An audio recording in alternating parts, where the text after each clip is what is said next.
Hey, this is Devin White on Strength Project. Today I'm going to be teaching you how to do a back handspring, and you can find other videos by me on my YouTube account, youtube.com/kidharu, Kidharu. The first thing you're going to need with your back handspring from standing is definitely a lot of back flexibility. So what you're going to start off with are back bends.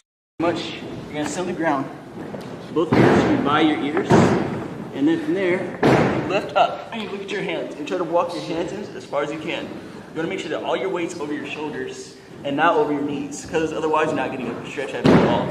If you can, try to have your legs straight while you're doing it also. So from here, what you're going to do, take your right leg, put it in the air, point your toes. Try to hold it there for 10 to 20 seconds, and then after that, switch legs, go to your left leg. Hold it for another 10 to 20 seconds, and then you drop down, and you roll it back. So then, after that, you're going to go to another back bend, but this time what you're going to do is you're going to actually do push-ups from it. So from here, you're going to do 10 to 20 push-ups. If you go slow, it builds stronger muscles, rather than just going fast, where all you're doing is pretty much burning energy. The exercise in which you use a wall, for example, or what this helps teach is your form. So what you're going to do, you're going to position yourself a little ways away from the wall, to where if you sit, all your weight's pushing you against the wall. You're going to have a 90 degree at your legs, to where pretty much if you're doing this away from the wall, you fall back. So what you're going to do, you stand straight, arms out in front. You're going to make a small arm circle. When it gets to the bottom, your arm circle gets to the bottom, your back should hit the wall. And from there, you're going to swing your arms up. So what this is doing, it's helping to teach you the form. Because as you do this, it's going to help build the momentum that you need to go into a circular motion, as opposed to just going straight up if you just threw your arms up. So you're going to do a small arm circle, reach your bottom, shoot your arms up. And that's it.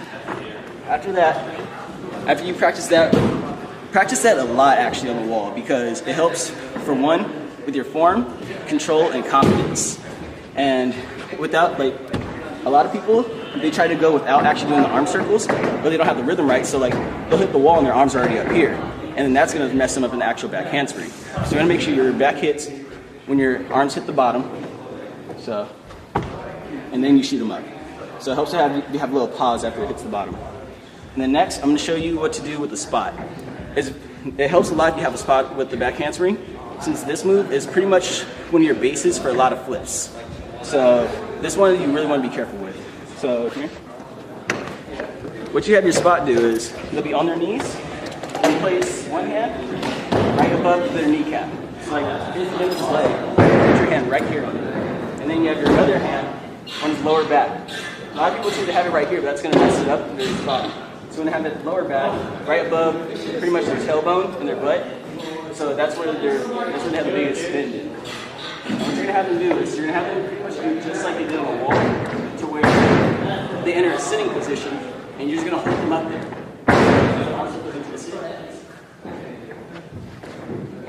See how his momentum is actually pulling back? That's what you want in a real back handspring. So then after that, you're going to try what's called a sit and stop, in which they do the motion, they enter a sit, and then they actually try to go into the back handspring. With the back handspring though, you want to make sure that you push your hips up and you let your body actually bend over, as opposed to trying to bend your legs over directly. So you can sit and stop. You're going to sit first, back to you. Yep.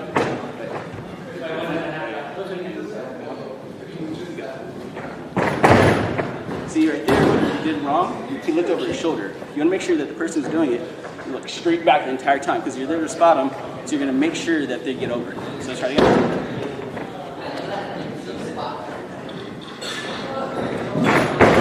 That was better. And see, like, that's why we practice this sitting stop, to make sure you don't sit too low, as what happened right there. Because what happens is, if you sit too low and you drop your chest, your momentum goes up, as opposed to going back. So you want to make sure you enter the sit first at a reasonable level, and then go. Try it one more time.